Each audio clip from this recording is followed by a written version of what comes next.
কথায় বলে জোর যার মুলুক তার। কথার সঙ্গে বাস্তবের মিল যে অনেকটাই। পুরসভার জমির ওপর তৈরি হয়েছে তৃণমূলের পার্টি অফিস।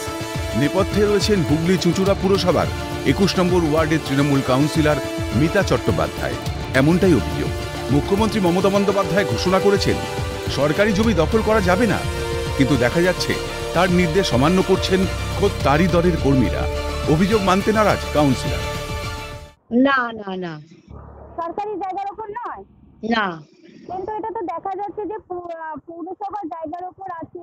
না না, ওটা কে বলেছে পৌরসভার জায়গার উপর? হ্যাঁ, এটা একদম তো রাস্তার উপর রয়েছে, তো না, রাস্তার উপর মানেই পৌরসভার জায়গা, এটা তো নয় দিদি ভাই। একেবারে হুগলির প্রাণকেন্দ্র চুঁচুড়ায় পুরসভার জমি দখল করে তৃণমূলের ঝা চকচকে পার্টি অফিস। কেন সরকারি জমি দখল করে দলের পার্টি অফিস? কোনো উত্তর নেই শাসক দলের কাছে। সেটা আমি ঠিক বলতে পারবো না, ওটা সরকারি জায়গায় কি পৌরসভার জায়গায় কি পিডব্লিউ, আমি কিছুই বলতে পারবো না। প্রশাসনের পক্ষ থেকে সমস্ত লিস্ট তৈরি হবে কারা সরকারি জায়গার উপর বসে আছে, সে হকারি হোক বা অন্য কিছু হোক, সেটা লিস্ট হবে। লিস্ট হওয়ার পর আমরা মাইক প্রচার করব।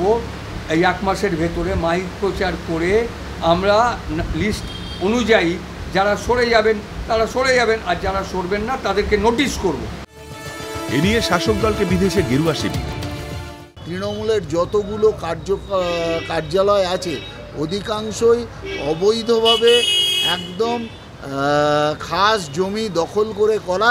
মাননীয় মুখ্যমন্ত্রী সব জানেন, কিন্তু তবুও লোকের সামনে নিজের এই মন্ত্রীদের, নিজের নেতাদের ধমকে কাউন্সিলর, পঞ্চায়েতের প্রধান এবং পৌর প্রধানদের ধমকে তিনি নিজের ইমেজটাকে শুধরাতে চাইছেন।